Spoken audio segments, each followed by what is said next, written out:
Tere, armas veebikogudus ja tänu Jumalale, et meil on jälle üks päev, mida me saame võtta puhkuseks.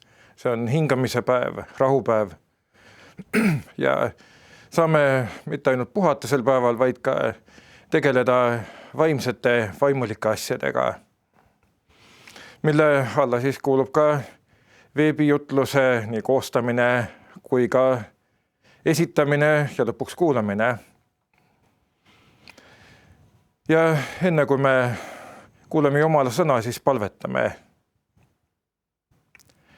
Meie hea taevane Isa, me täname sind, et sina tood meid ikka oma sõna juurde, et sa oled selle jaoks spetsiaalse päeva loonud, mil me saame puhata kõigest ajalikust ja keskenduda vaimulikele asjadele.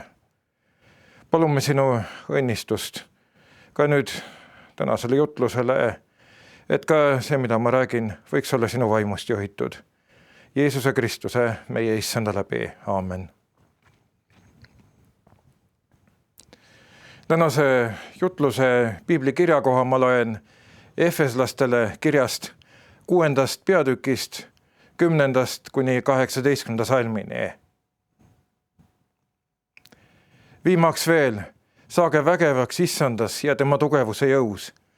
Pange ülle Jumala sõjavarustus, et te suudaksite seista kuradi salanõude vastu.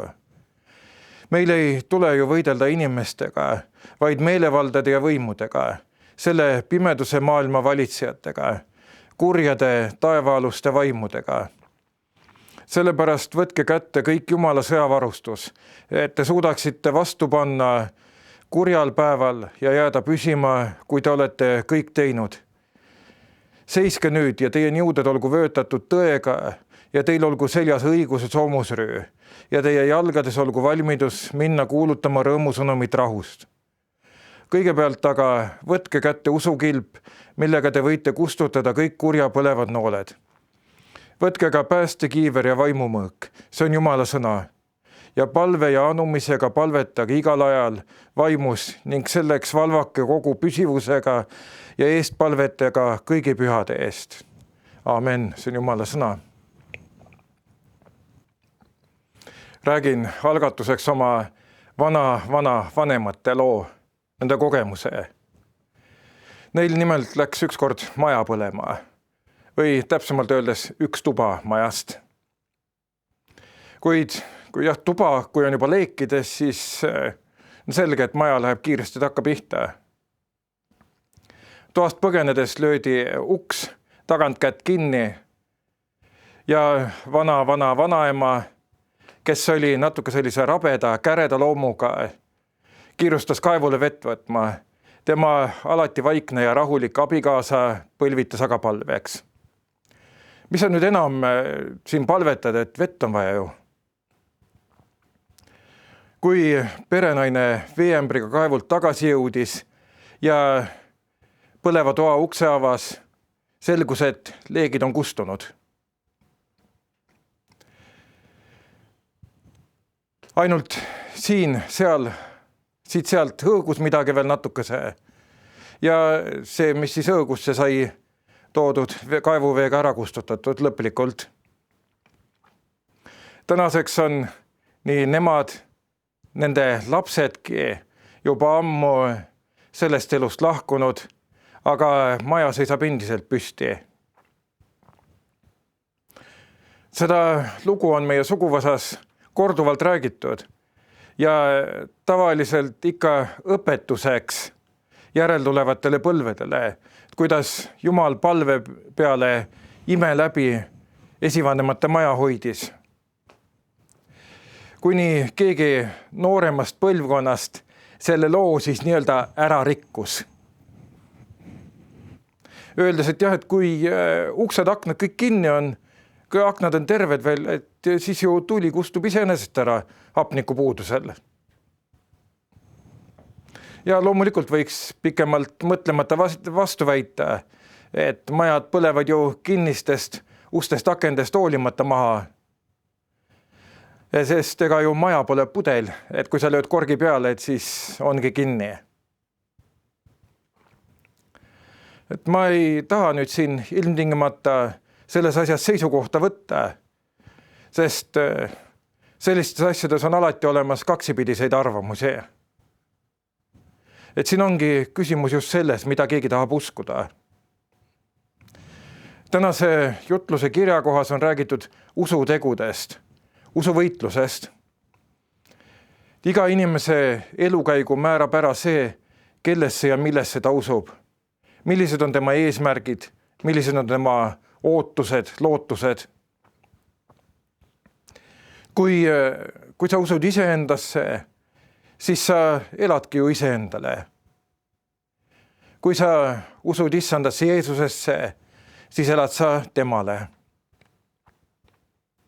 Sinu elustiil, sinu eesmärgid, need kõik on juhitud sinu usust, sinu veendumustest.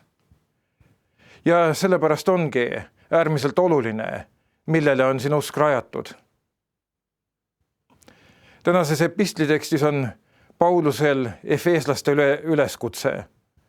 Pange ülle Jumala sõjavarustus, et te suudaksite seista kuradi salanõude vastu.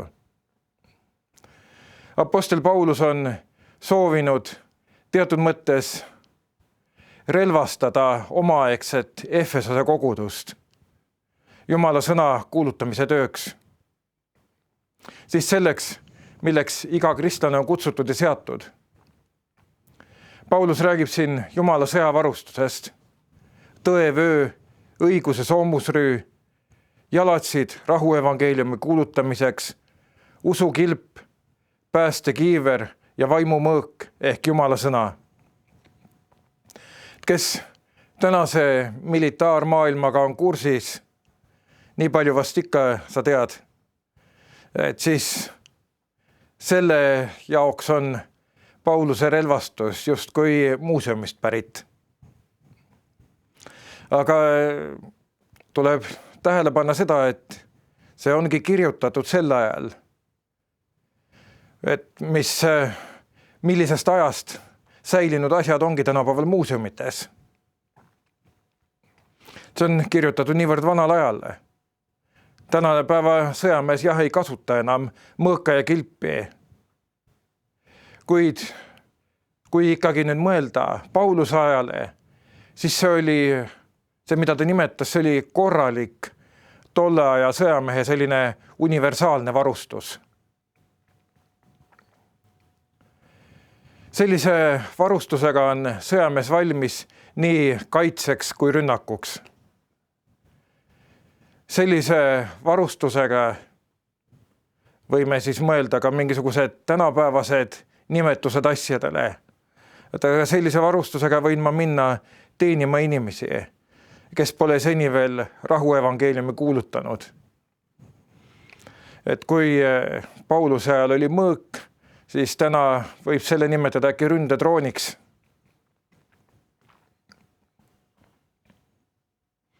Aga ikkagi jääb võitlus hea ja kurja vahel. Tänases protestantlikus maailmas tegelikult räägitakse üldse väga vähe kurjuse jõust.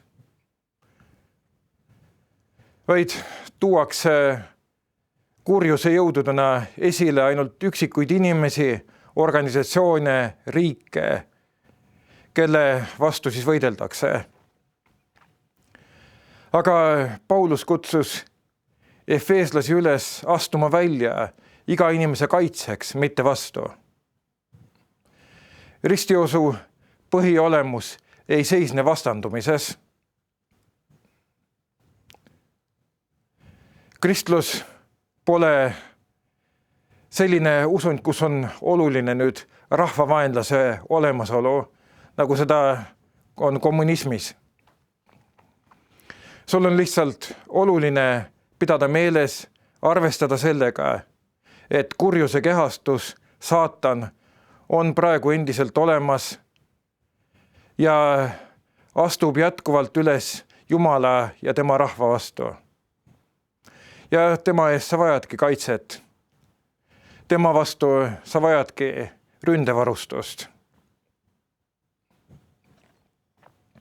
Ma tulen tagasi ikkagi jutluse alguses räägitud näite juurde ja tõmban sellega seoses mõned paralleelid.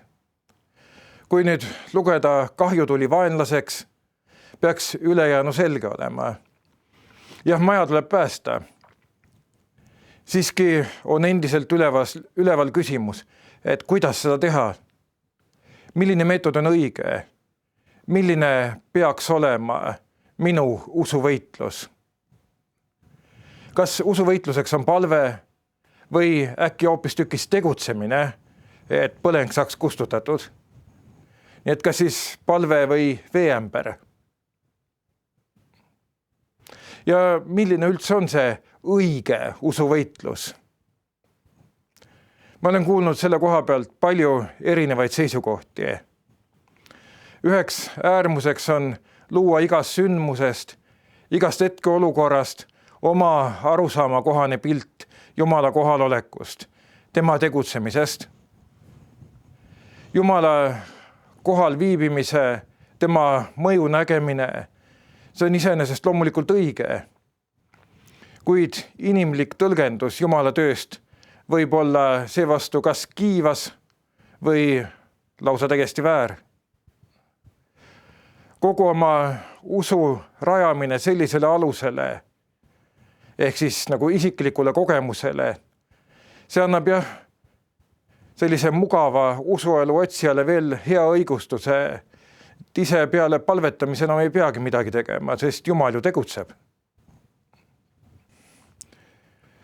Teine äärmus on uskuda ainuüksi iseendasse, lootes, et see, mida ma iganes teen, et see on hea ja et see on igal juhul Jumala juhitud. Pühakirjas on näide, kuidas usuisa Abraham oma naise Saara mahitusel aitas omast arust Jumala plaanile kaasa ja võttis Haagari liignaiseks, et saada siis temast tõotatud järeltulija, kuna Saara oli juba vana. Kuid Iismael ei olnud siiski Jumala poolt Abrahamile tõotatud poeg. Ma loen 1. Moosese raamatus 17. peatükist 17.–19. salmini. Siis Abraham heitis silmili maha, naeris ja ütles oma südames, kas peaks 100-aastasele poeg sündima või peaks 90-aastane Saara sünnitama. Ja Abraham ütles Jumalale, kui ainult Iismaelgi sinu ees jääks elama. Siis ütles Jumal, siiski su naine Saara sünnitab sulle poja ja sa pead panema temale nimeks Iisak. Ja ma teen temaga lepingu, igaveseks lepinguks tema soole pärast teda. Üsna tihti tuleb kahte äärmuslikku seisukohta analüüsides tunnistada, et absoluutne tõde ei ole ei ühes ega teises. See on kas kuskil vahepeal või hoopis kolmandas kohas. Kui nüüd taas selle jutluse alguses tähele pandud põlengu juurde tulla, siis kainelt analüüsides võib järeldada, et kõik tehtu oli ju tegelikult oluline. Kõik oli vajalik. Suletud toas oli tule lämbumine hapniku puudusesse igal juhul reaalsem kui lahtiste uste akende korral. Vesi oli vajalik hõõguvate seinte ja mööbli kustutamiseks. Kuid palve mõju siin selle asja juures mina inimesena mõõta ei saa. Ja seda ei saa nüüd panna isegi sellisesse võtmesse, et tegevus oli oluline ja palve ka, et siis need koos nagu töötasid. Sest palve Jumala poole, see on alati sellise absoluutse väärtusega. Et sa kas usaldad asjad Jumala kätte või sa ei tee seda. See sinu enda tegutsemine on peale selle. See võib olla just see, mida Jumal paneb sinu palve peale sulle pähe, et kuidas sa pead tegutsema.